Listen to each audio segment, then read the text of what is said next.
So, good morning, Professor Crystal. Has research in language and the internet changed your view on language, or has your view on language changed how you see the internet in a way? The internet has changed everything for me, actually. You know, I've spent a lifetime, like many other linguists have, studying as many languages as possible and as many aspects of these languages as possible. I've specialized in English, so I've looked at English conversation and the different styles of written English and English on the radio and so on.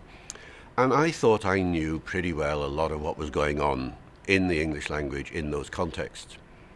And now the internet has come along and you've got to start all over again, basically, because whatever has happened before, when it occurs in an electronic medium, something different happens.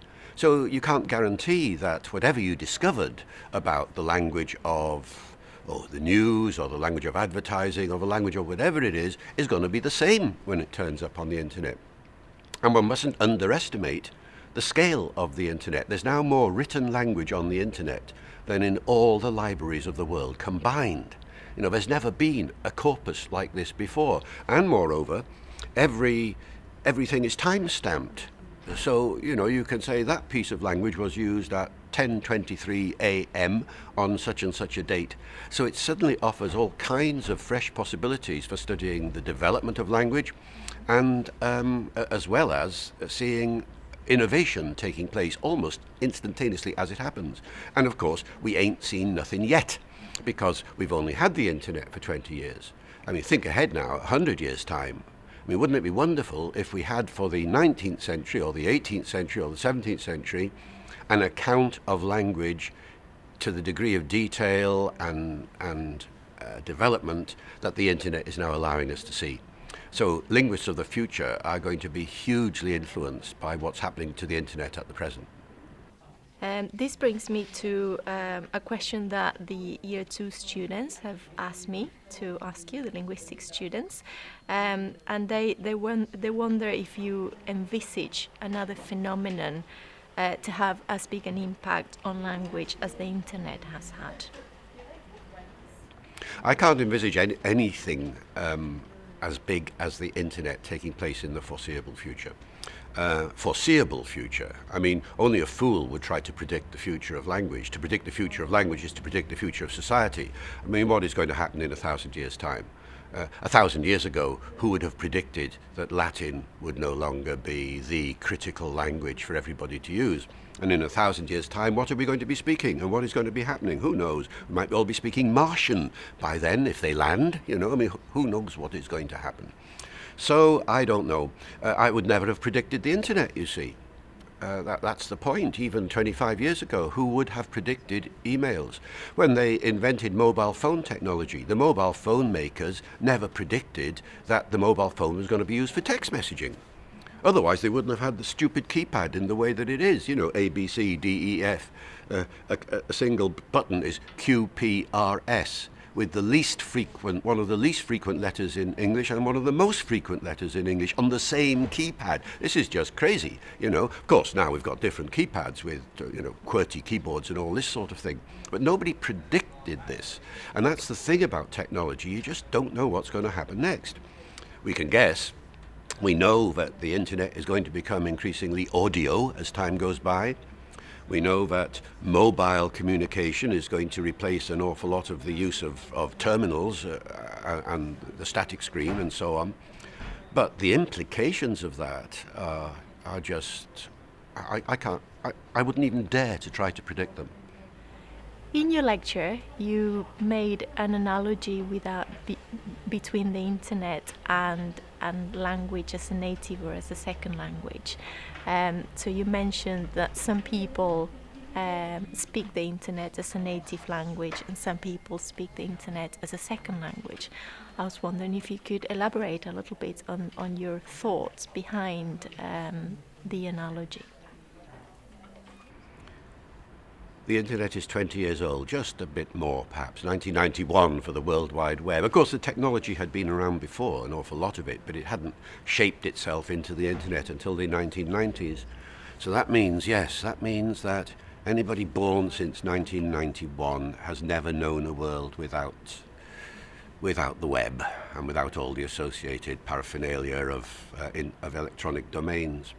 So you need to be able to distinguish that generation from the generation that existed before, for whom the internet is a novelty, is not something they grew up with. And so the analogy of first language and second language seemed very appropriate, really. I mean, yes, I think for the new generation, the internet is a sort of mother tongue or father tongue or parent tongue or however you like to describe it. And for people like me, it's very much a second language, very much a foreign language, really, to begin with. And then as you became a bit more familiar with it, perhaps more secondy in character.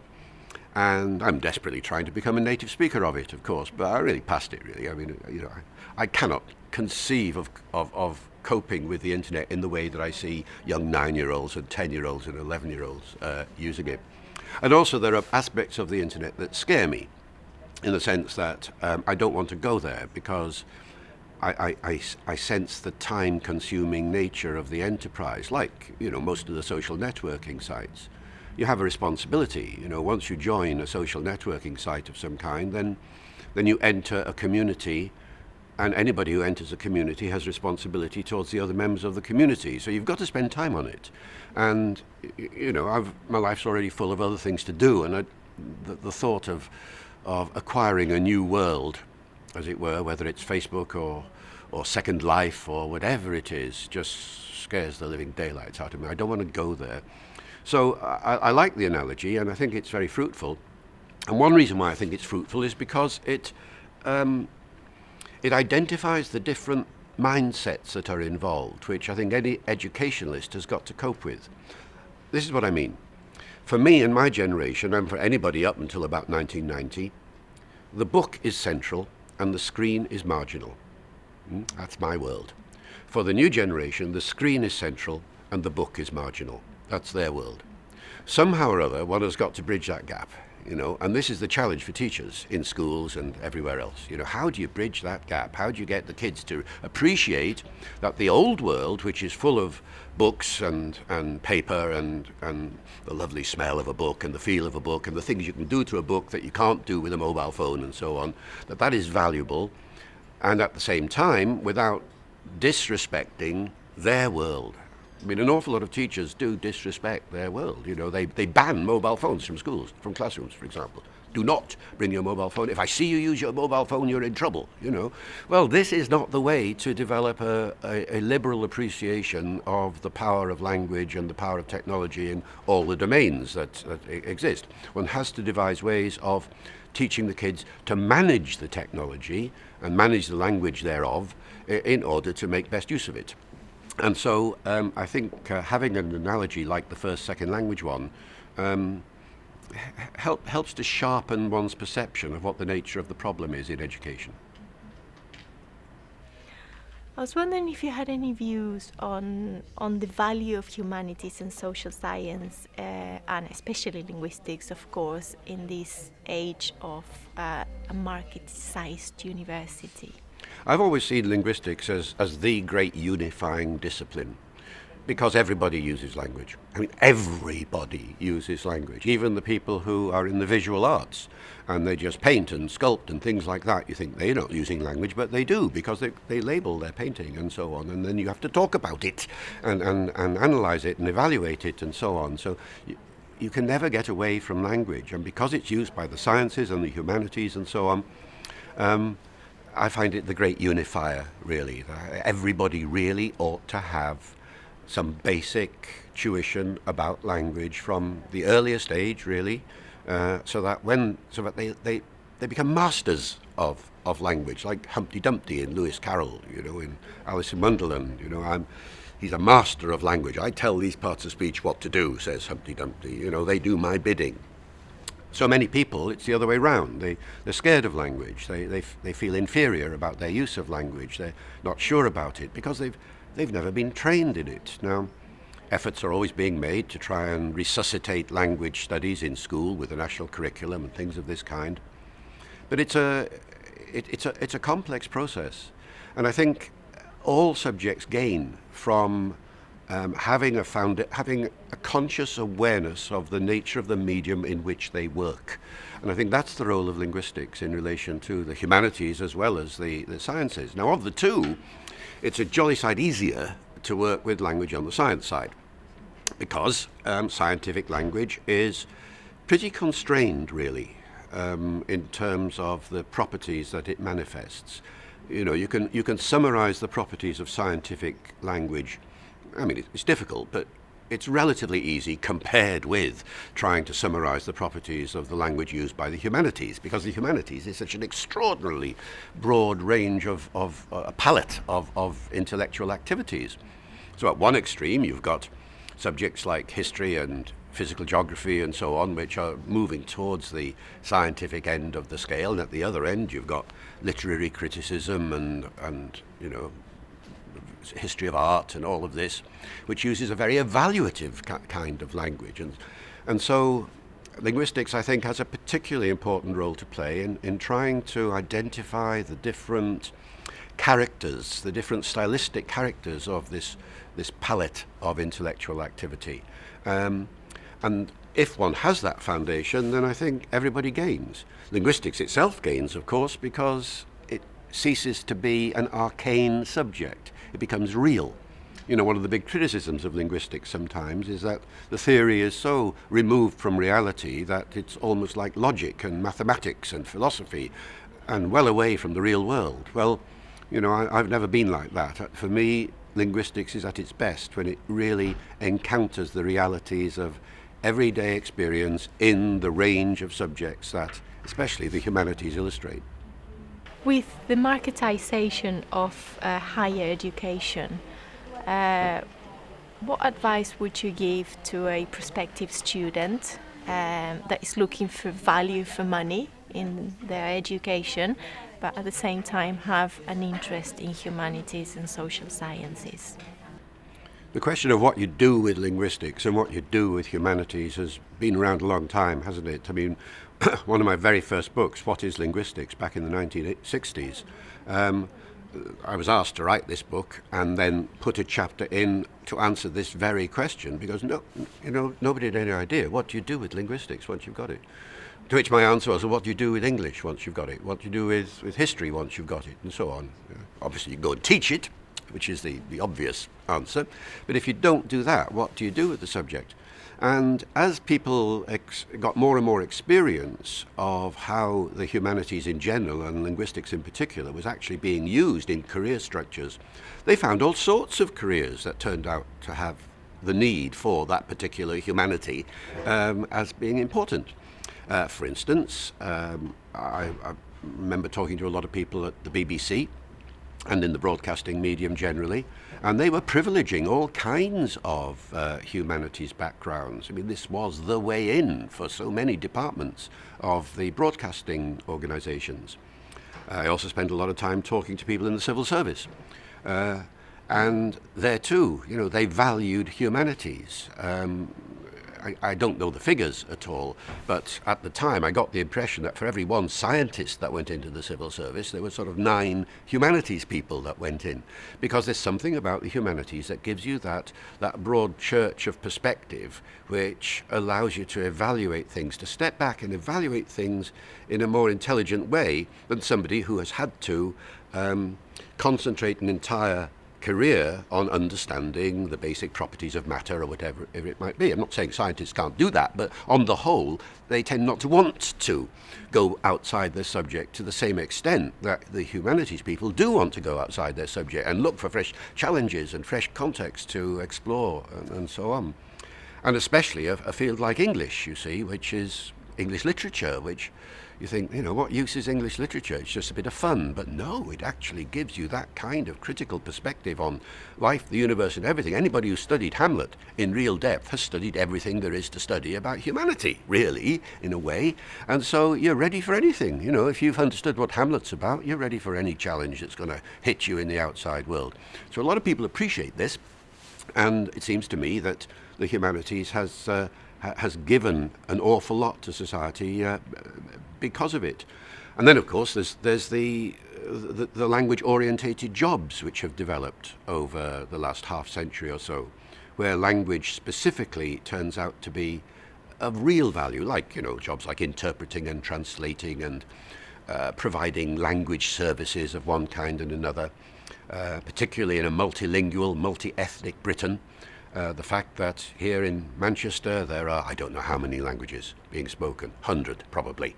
And each of those communities has a challenge of relating their language to the English language demands of the society in which they live, and all the complications that come with that. How do you teach community languages? Suddenly you realize that the society in Britain now is very much a language-orientated society. London is now probably the multilingual capital of the world in terms of the number of languages spoken in London. Britain was never like this before, but it is now. And so suddenly anybody who's got a language background turns out to be in a rather privileged position and is going to be able to help solve all sorts of problems that didn't exist before. How has language or your perception of it changed throughout your career and throughout your research? Not in the slightest, no. No, there is no predictability when you enter into a career in language and in linguistics and in applied linguistics or any of those sorts of areas. There is no predictability at all. You just don't know what's going to happen. You never know. The phone is going to ring or an email is going to come through, and you suddenly find yourself doing something that you never dreamt of doing. And that's been the story. I would never have engaged, for example, in English language teaching if the phone hadn't rung one day and it was the British Council saying, would you like to come to Brazil and teach a summer school here just before Carnival? Yes, please. Thank you very much. That sounds a rather nice idea. And suddenly you launch into a career involved in ELT, and one thing leads to another, and that's what, that all started. I would never have predicted that. Another phone call some time later from the local hospital, where the audiologist rings up and says, can I speak to the person who teaches child language, which happened to be me? And he says, we've got a little kid down here. We don't know what to do with her. She's aged 3.5 and she's speaking like a 2-year-old, and we don't know what to do. Can you help? I said, I don't know, but I'll come down and see. And 20 years later, there is a career in clinical linguistics, which I would never have anticipated, you see. Or to take it forward into the early 2000s, the phone rings one day, and it's an advertising company saying, we've got a problem. Our problem is that on the internet, ads are turning up in places we don't want them to be. We don't know how to solve this. Can you help? So the example they gave me was a CNN story, or a news story, of a street stabbing in Chicago, and the ads down the side said, buy your knives here. Get your knives on eBay, you see. And what had happened? I mean, everybody was embarrassed by this. The CNN people were embarrassed, and the knife company was embarrassed, because the stupid software had simply found the word knife in the news story, found the word knife in the inventory of ads, and assumed that knife meaning cutlery meant the same as knife meaning weapons. Yeah, I mean, can you solve this? Yes, I can. This is Barack Obama. Yes, we can. But it takes time and energy and money. And so, and linguists, to analyze all the words in the language and all the senses of all the words in the language and make sure that that kind of juxtaposition does not happen. Well, that was another 15-year project, which finished only in 2006. And out there now is software which will stop that sort of thing happening. But I would never have predicted that. And one final example, because this is the story of one's life, the unpredictability. I'm sitting at home, minding my own business in 2004, and the phone rings, and it's Shakespeare's Globe in London, saying they're interested in putting on a production of Romeo and Juliet in original pronunciation, that is, the pronunciation that was around in Shakespeare's time, but they don't know how to do it because none of them knew about it. Did I know how to do it? And I said, yes, I know about it, but I've never thought of putting it on stage. And they said, well, that's what we want to do. And 10 years on now, almost, from then, there have been half a dozen original pronunciation productions, and I've written a couple of books on the subject. And again, that was totally unpredictable in 2003, you see. So I sit here now in 2013, and what's going to happen tomorrow? I have no idea. What advice would you have for early career linguists like myself and my colleagues in relation to developing a career in linguistics or research in linguistics? You always follow it up. You always follow a phone call up. Always. Or an email these days, more likely, or something like that. Something arrives on your desk and says, can you do this? And you can't. Well, that's not how it works. Yeah, you go and see whether you can. What you often find is that the people asking the question have asked the wrong question, and that once you've started a dialogue with them, you actually find that there is another question hiding behind the first question, which you can make a contribution to. Never turn anything down is my philosophy, really.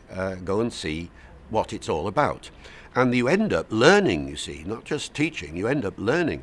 I didn't know the first thing about advertising language until I started exploring the world of advertising. I mean, online advertising, I mean.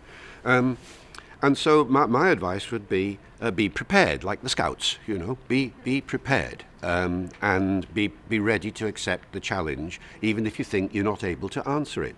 Now, with a lot of the questions that come up these days, actually everybody is in a good position to answer the questions, except they've never had the motivation or the opportunity, or for that matter the pay, to give them the time to do it. And I'm thinking, of course, here of the internet.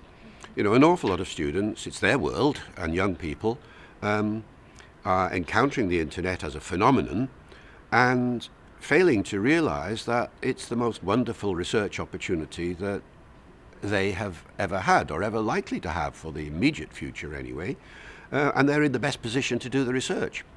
See, people like me are not in a good position to research the language of something like Facebook. I'm not on Facebook. I mean, I do have an account, but I don't use it. It's more an identity protection thing for me. I don't friend and unfriend and all the rest of it like everybody else does. You know, I don't read Facebook articles every day and contribute on walls and things of this kind. I know how it works, but that's as far as it goes. So I'm not in a good position. If people ask me, what's the language of Facebook like? My answer is, I have no idea, really, in an intellectual. I haven't analysed it ever. They are in the best position to do this. And so, you know, here is a set of internet opportunities motivating research, cutting-edge research, because nobody's done this before. People of my generation haven't done it. You know, so who's going to do it? Who's going to keep tabs on the internet in that way? And so it's not so much a question of people asking you a question and you don't know how to reply to it. It's a matter of you finding the questions yourself, you know, and being aware that there are questions here that nobody has ever thought to ask, until you, as a linguist with a bit of training, notices that there's a fresh area of exploration waiting for you. And that's the most exciting thing about linguistics today, compared with 20 years ago. The whole of the linguistic world, the whole of the internet world, is offering you the opportunity to do exactly the kind of pioneering linguistic research that was being done for speech in the 1960s and for writing back in the 1920s and 30s. It's the third big revolution, you know, speech, writing, and now electronics, and they're in the middle of it. It's the most exciting time. Thank you very much. The second year linguistics students, undergraduate, have asked me to ask you the following question, which is very relevant to them. They wonder why, if you have any views on why their generation uses the word like so much these days. Conversation is one of the most difficult things to control. Every foreign learner knows this. You can learn phrasebook, sentences, and so on, and to develop a fluency in a foreign language in a conversational context, you need to do so much more. And one of the things you need to do is work out how to join the sentences together. I remember only once attempting to give a lecture in a foreign language, and that was French. And it was a disaster. Not because my French wasn't basically quite good, and I knew the subject all right, but I didn't have control over the linking words, which are so important intellectually. So in English, I have total control over words like however, moreover, nevertheless. As a matter of fact, to be perfectly honest about this, speaking frankly, and hundreds more, I had none of those in French. And as a result, the talk was totally disjointed. I mean, one couldn't link the sentences effectively. Now, that was for a lecture, but exactly the same thing happens in conversation. And one of the things you have to do in conversation is tell stories. And the narratives of conversation are what makes most conversation work. I mean, we spend a little bit of our time saying, hello, how are you, fine, thanks, and all the rest of it. But most conversation is, what did you think of the latest James Bond film? Somebody, oh, let me tell you, because this happened, and this happened, and this happened, and this happened, and this happened. And it's that kind of narrative which drives mature conversations along. Now, how do you link the features of your narrative in everyday conversation? In writing, you'd use inverted commas, for example, to quote something. In speech, there are no inverted commas. And this is where like has come into play. Because like is like the inverted commas of speech. It's often called a quotative in linguistics. Because if I say, so she was like amazed at this, how would you write that down, you see? She was amazed, you'd write, perhaps with amazed in capital letters, or amazed in inverted commas, or amazed underlined, or something like that. But of course, in speech, you haven't got those graphic possibilities. So one like has evolved in order to allow one to quote without it disturbing the rhythm and the flow of the conversation. And because conversation is predominantly about this kind of storytelling, especially among young people, where they're always talking about other young people and what the effect was and how they felt and so on. So I was like doing this and she was like doing that and we were like doing the other. Well, write that down. The exercise for anybody who's uncertain about the function of like is to try and write that conversation down without the words like in it and see what you have to do in order to replace them. And you suddenly realize that like has a very valuable role to play. And it's nothing new about like, by the way. It's not something that's just arrived in the 21st century. It's been around in the language for ages. You can trace the history of like back a couple of hundred years. But it was never widely recorded in novels and poems and things because it's not that kind of thing. You only noticed like arriving when conversations started to be recorded and people realized that in the most informal of circumstances, it's actually a very common and a very important feature of discourse cohesion. Hi David, my name's Zara. I'm one of the MA Applied Linguistics students here at MMU. And I just wanted to ask you, because we know that a lot of the problems faced by researchers these days are to do with limitations with funding, etc. So I wanted to ask if you had access to unlimited funds and resources and time, what linguistic projects you would like to do now, or you would like to see done by somebody else. There have been a number of projects over the years which I haven't been able to take forward for lack of funding, and I'd love to see one or two of those, The question is, I've got unlimited funding. Wow, this is fantastic. What will I do? Well, the first thing I do is I would establish some sort of foundation which would look after the needs of endangered languages. That'd be the first thing. I mean, there are something like 6,000 languages in the world. Half of them, maybe more, are so seriously endangered that they're likely to die out in the course of the present century. This is likely to be the worst intellectual linguistic disaster the world has ever seen. There's a language dying out somewhere in the world every 2 weeks on average. So, what can one do about it? In some cases, it's too late. Nothing can be done about it. But in many cases, the community is very concerned, anxious to get something done, to get the language recorded before it disappears. And if it's not going to disappear, that'll only happen because there are schools teaching it, community centres exploiting it, literature being written in it, and so on. Somebody once worked out that to give a dying language a new lease of life, assuming again that the community wants it to happen, this is not a kind of intellectual imperialist sort of thing, the community must want it, it would cost a couple of $100,000, say, a year, for 5 years to keep the language, to give the language a start. These days that figure would be larger, but even so. So it was all worked out that for 3,000 languages we're talking about something like 600 million or maybe $1 billion to provide that kind of support, which seems like a lot of money, though in fact it isn't that much money. It's equivalent to 1 day's profit of OPEC oil revenues or the sort of money that Bill Gates earns in half an hour, I expect, But so it's not that big a deal, but it's still a lot of money for most people.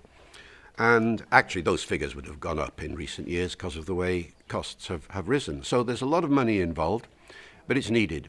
There are some marvelous organizations around the world that try to support endangered languages, fostering projects, research projects and things like that, buying books for schools and things of this kind. But they haven't got very much money. So I think that would be the number one priority for me, to get the endangered languages of the world on a solid financial footing, and associate with that a whole raft of measures which would bring language into the public eye in a way that it hasn't been. There is no Nobel Prize for language, for example. How stupid is that? Well, there ought to be. There's a Nobel Prize for pretty well everything else. Language has never had a major prize. And it's the prizes that attract the public attention. I'm not talking about the money value to the individual recipient. One doesn't refer to so-and-so who's won a Nobel Prize. One says, Nobel Prize winner so-and-so. When you win a prize like that, it brings your subject into the forefront of everybody's attention.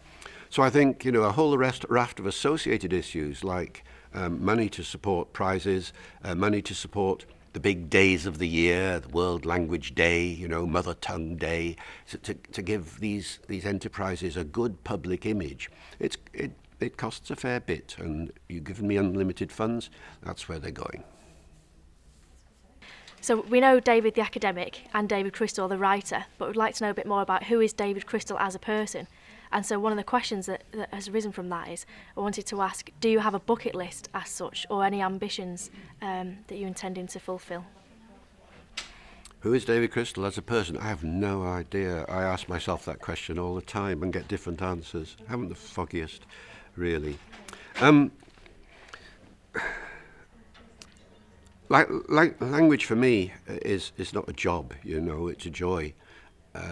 It's not work. When I'm writing a book or doing research and so on, it doesn't feel like work at all. It's just an absolute pleasure.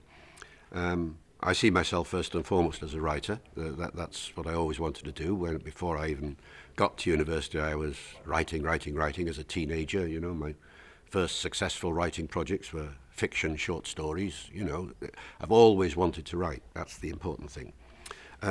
Academic life, to some extent, allowed me to do that, but progressively over the years, the admin that was such a crucial part of academia started to crush me a bit, and I had to leave the full-time academic world in order to continue a career as a writer. And so, because language is the subject it is, because it is so diverse, because it's always changing, whatever English is like today, it's going to be different tomorrow. And so I want to find out what it's like tomorrow, and that doesn't leave much time for anything else, really. So, all right, yes, I do have hobbies and things like that, but they're all non-verbal hobbies. I can't play Scrabble, for instance. No way on this life am I going to play Scrabble. That's too much like work, you see. But I love music, I love films, and we like travelling, so there are other things that go on. But they're not things that lead to a particular ambition at all. I suppose if I have an ambition, it's to see some of the projects that failed come to fruition. You've kindly said, by referring to me, you've basically referred to the successes I've had, the books that you've read and so on. And they're fine. It's good to see them out there. But what you don't know about, of course, is the things that never came to fruition, the books that never succeeded, that are still on the bottom shelf somewhere, or the projects that never succeeded in that way. And in particular, when I was working on endangered languages a decade or so ago, I suppose this is my main ambition, I was very much arguing that the arts played an important role in publicising the nature of endangered languages. And I was asking the question, have people produced paintings about endangered languages, produced sculptures, produced symphonies, produced jazz pieces, produced novels, produced poems, produced plays? And the answer usually was no. And so I approached several people to suggest that they write a novel on endangered languages or write a play and so on, and never got anywhere for the most part. And so in the end, due to a fortuitous encounter with a theatre director, Greg Doran, who's now runs Stratford, the RSC at Stratford, I wrote a play on endangered languages called Living On. And over the years, it's been given, productions here and there at a kind of amateurish level, and people have done readings and so on and so forth. But it's never had, a full glitzy West End production for the simple reason, not quality of the play is neither here nor there. The point is that language and endangered languages isn't a sort of sexy West End topic, unfortunately. So my ambition is that somehow or other, one day, that play gets done properly, in a glitzy sort of way, the value of it being that it will put the endangered language situation in front of the public's eyes in a way that I can't conceive of doing in any other way, And I hope it's not just plays. I hope novelists will write novels about this, and other people will write plays. In fact, a couple of other people have now. There's a guy in America and somebody in Australia who have also written plays. So these are the ambitions, and I want to see the subject that I hold very close to my heart, and this aspect of that subject, that is endangered languages, receive the public recognition that they deserve.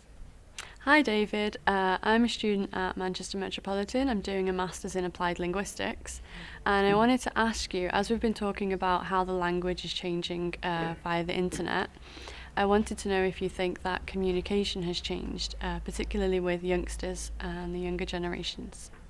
I think it's too soon to say whether the internet has had any kind of permanent effect on us as interacting human beings. It takes a while to change behavior. People have been worried about it. A number of books have been written saying that because of the nature of texting and tweeting and so on, we're starting to think in shorter chunks. And our brains are already changing. I find that difficult to believe. Knowing what I know about evolution, it takes a little longer for some of these things to manifest themselves in permanent changes of behavior, and especially permanent changes of, as it were, neurology. But, of course, there are signs that people's attention spans are being affected by the nature of the interaction.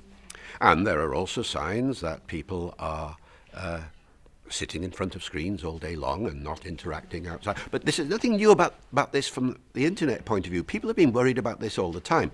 Every time a new technology arrives, people worry about it. The prophets of doom come out and say it's going to change life forever in a bad way. I'm thinking now of printing, which arrived in 1476 in this country. And when people started printing books, everybody thought this was a disaster.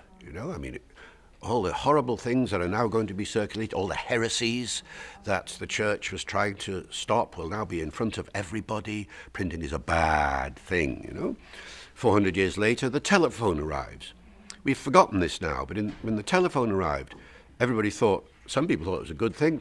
Most people thought, this is terrible. If we're going to talk on the telephone to each other, we'll never go out on the street and meet each other.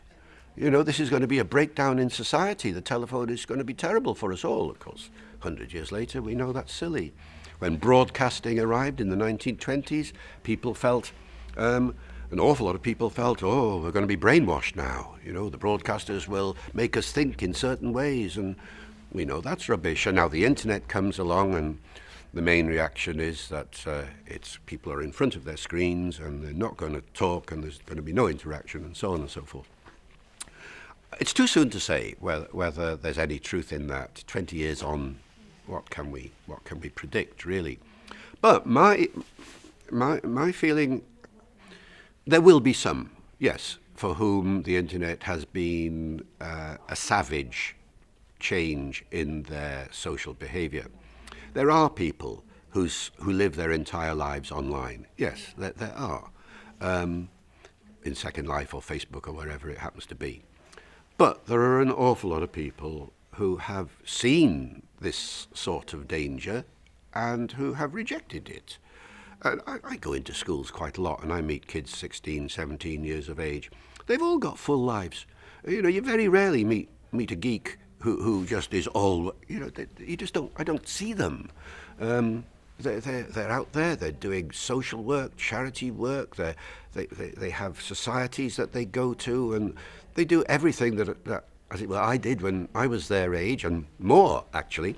And at the same time, they've also got their Facebook and everything. In other words, they've learnt to manage it in some sensible sort of way. And so it shows, A, that that's possible, and B, that an awful lot of youngsters are doing it already. So I think the prophets of doom are wrong to generalize and say, all the young people of today are doing X, Y, or Z. That's not my experience at all.